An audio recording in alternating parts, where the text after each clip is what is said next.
Voltamos à nossa aula do capítulo 3 do sexto ano. O capítulo 3, como a gente tinha já, né, na aula anterior falado, a gente estava dizendo sobre como as primeiras cidades teriam se formado, né? E a partir do momento que essas primeiras cidades teriam se formado, a gente viu que existia uma necessidade de uma organização política, né? De ter um líder, de ter um governante, de ter leis. E essa ideia de criação de uma sociedade que tem uma organização política deu origem à ideia de civilização. Então a gente vai começar a ver agora uma das primeiras civilizações que existiram no mundo. E uma dessas primeiras civilizações é a Mesopotâmia.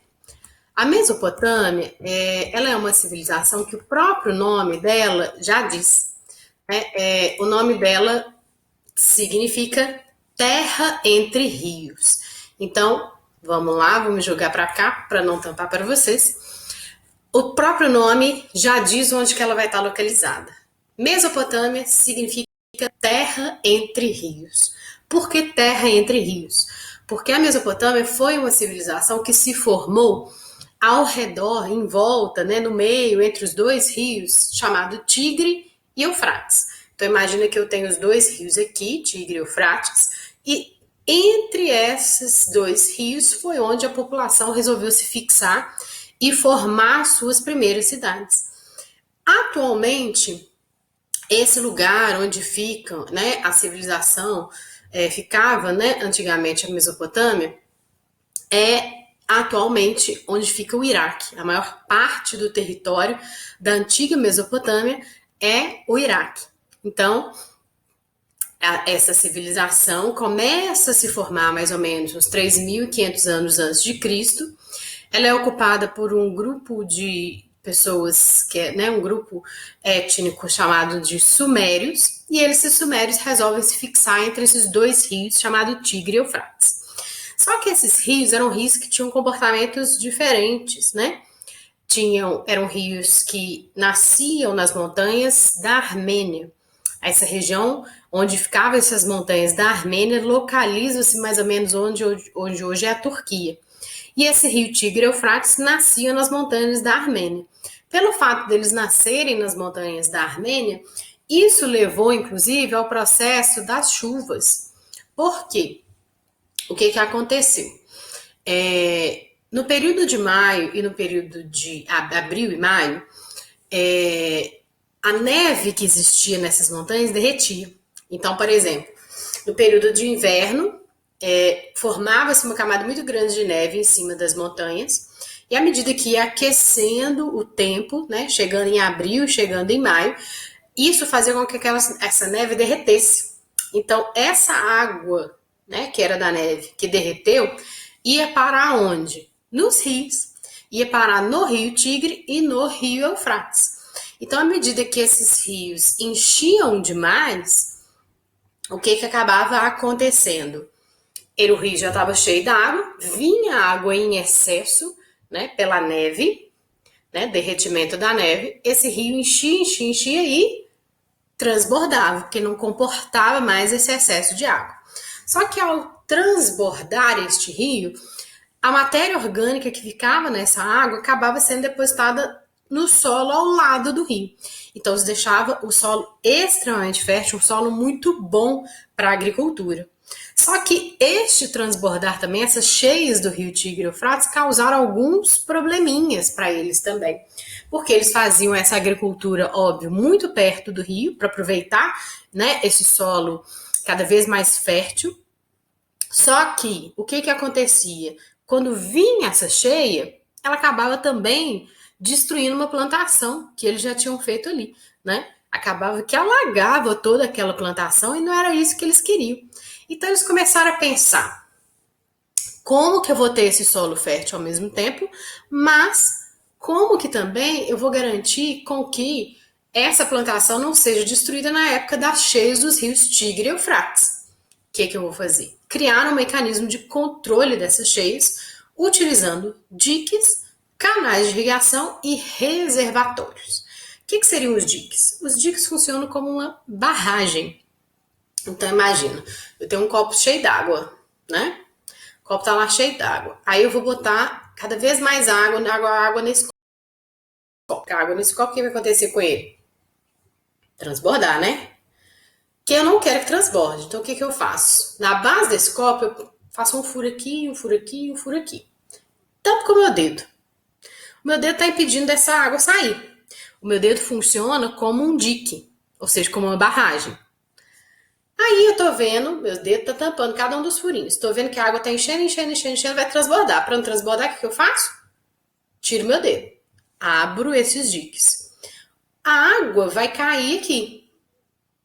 Essa água, ela é direcionada até um reservatório.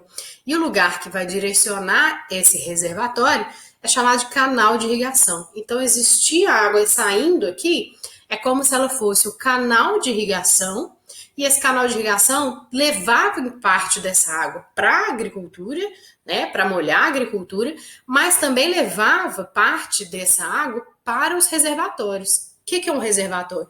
Um lugar que armazena essa água. Então, esse sistema que eles criaram com essas três coisas, o dique, o canal de irrigação e o reservatório, foram os sistemas de controle das cheias, para que a cheias, mesmo trazendo benefícios, né, com a matéria orgânica, ela também não destruísse esses reservatórios também, né, essas plantações, né, e os reservatórios, inclusive. Como que era a economia desta sociedade? A economia, vamos ver para onde eu vou aqui, ó, vou para cá. A economia dessa sociedade era uma economia agrícola, né? Era uma economia que a base dela, da Mesopotâmia, se sustentava pela agricultura, principalmente na produção de trigo e na produção de cevada e na domesticação de animais também. Então, uma base bem agrária, né? Domesticavam porcos, domesticavam ovelha, cabras e gado. Então, eu tenho uma base totalmente agrária da economia da Mesopotâmia, que eu tenho uma agricultura e uma domesticação de animais como forma de sobrevivência. Claro que existia também um artesanato, mas a base da sociedade era essa agricultura e domesticação de animais. Só que quem lucrava muito com essa agricultura era o próprio Estado, né? Era o próprio governo, porque a maior parte das terras da Mesopotâmia eram terras do Estado. Então o Estado acabava lucrando demais com essa produção agrícola. A política das primeiras cidades que se formaram entre os rios Tigre e entre os rios Eufrates. Essa é a chave da questão para a gente entender, inclusive, várias civilizações, várias sociedades que vão vir por aí. Como que vai acontecer, né, a política dessas civilizações? As primeiras pessoas que vão se sedentarizar, se fixar entre o rio Tigre e o Eufrates, vão formar cidades. E essas cidades, que são cidades, né, formadas pelos sumérios, vão ser cidades que têm uma característica política de serem cidades que a gente chama de cidades-estado. O que é chamar uma cidade-estado? É uma cidade que tem uma independência política. Ela não depende de ninguém, não existe ninguém superior a essa cidade. Ou seja, essa cidade tem uma autonomia política. Então, basicamente, é uma cidade que tem o seu próprio governante, e esse governante não tem que responder a ninguém. É uma cidade que tem suas leis próprias, e são leis para aquela cidade, e não tem leis superiores a ela, né, que precisam responder. É diferente, por exemplo, se a gente pensa Belo Horizonte. Belo Horizonte é uma cidade-estado? Não, porque ela não tem independência política. Existem leis que foram feitas para Belo Horizonte, mas tem uma população, né, de Belo Horizonte que tem leis superiores a só Belo Horizonte, tem leis do país inteiro. O país tem uma independência política. Então, essas cidades-estado da Mesopotâmia se comportavam como se tivesse a autonomia política de que um país hoje tem. Então, ela, por conta dela, com o seu próprio governo, com o seu próprio líder, suas próprias leis. Ela tem um território geralmente delimitado, é um território que é delimitado geralmente por uma muralha. Ela tinha, inclusive, cada uma delas uma moeda própria, um exército próprio para defender o território daquelas cidades, porque as cidades, como são cada uma por si, às vezes entravam em conflito uma com as outras, né? Elas não se reconheciam entre si, elas poderiam gerar guerras entre elas, porque elas são politicamente independentes uma das outras. Existe uma população ali submetida a esse governo. Professora, existem hoje cidades-estado? Existem. Até hoje, cidades-estado. Por exemplo, o exemplo mais clássico deles é o Vaticano. O Vaticano é uma pequena cidade, está dentro de Roma, mas ela tem autonomia política. O Vaticano não segue as mesmas normas que a Itália segue. O Vaticano é um estado independente dentro da Itália. Então, é um caso clássico de cidade-estado, é o Vaticano até hoje. E as primeiras cidades que se formaram na Mesopotâmia tinham essa característica. Eram cidades-estado, ou seja, eram cidades com uma autonomia política, o que não significa que ela é autônoma economicamente, não. Ela vai fazer comércio com outras cidades, ela vai depender, inclusive, do comércio com outras cidades. Funciona mais ou menos, pensa assim, o Brasil. O Brasil politicamente é independente a outro país? Ele não segue as normas de outro país, ele não segue o que o outro país quer. Mas economicamente o Brasil precisa fazer comércio com os países? Depende do comércio de outros países? Depende. Então, ter autonomia, ser um Estado, né? Ele significa essa autonomia, essa independência, ela é independência política, ok? Ela não é uma questão econômica, não.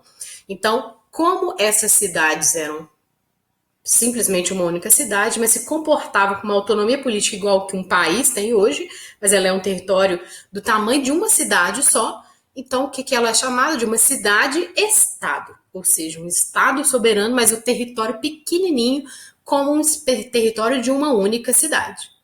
Então, isso é importante para a gente, inclusive, dar sequência, né, nas civilizações que vão vir para frente, entender essa ideia de cidade-estado, porque grande parte das civilizações primeiras que se formaram a partir de pequenas cidades e cidades que tinham essa característica de autonomia política, ou seja, de cidades-estado. Isso não vai acontecer somente na Mesopotâmia, não. As primeiras cidades que os sumérios formaram ao redor do rio Tigre e o rio Eufrates, no início, eram governadas por sacerdotes. Quem é o sacerdote, professor? O sacerdote é um líder religioso.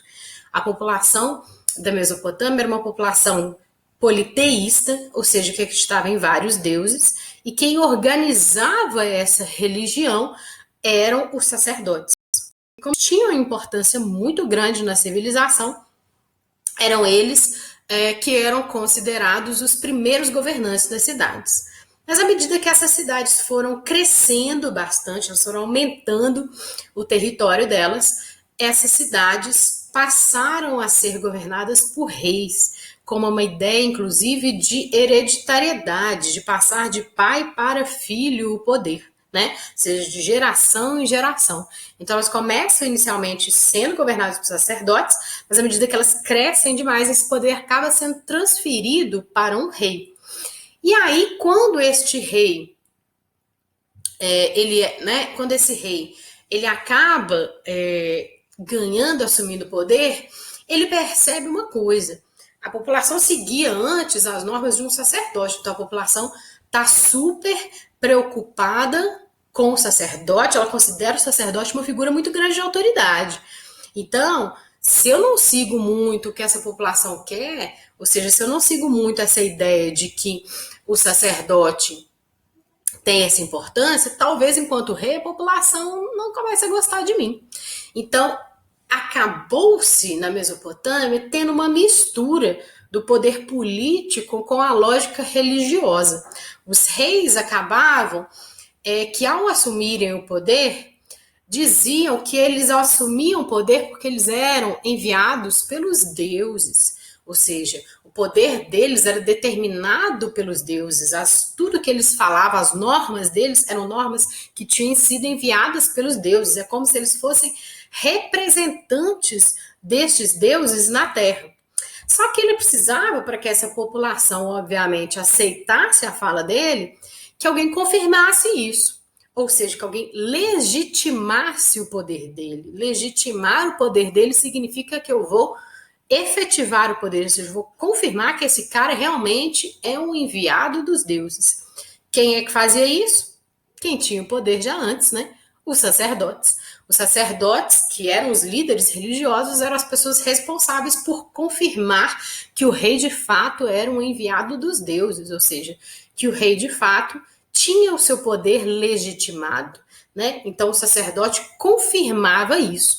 E ao confirmar isso, essa relação que se formou com o rei, né, de uma dependência entre eles, ele acabou que, em troca, esses sacerdotes ganhavam algumas coisas. Templos eram construídos, decorações de templos eram feitas como uma troca por essa legitimação do poder. Ou seja, o rei garante que o seu poder é efetivado, garante que o seu poder é legítimo a partir do momento em que o sacerdote fala: você realmente é o enviado dos deuses, e em troca os sacerdotes ganham templos e templos decorados, que eram chamados, inclusive na Mesopotâmia, de zigurates. Os templos eram chamados de zigurates.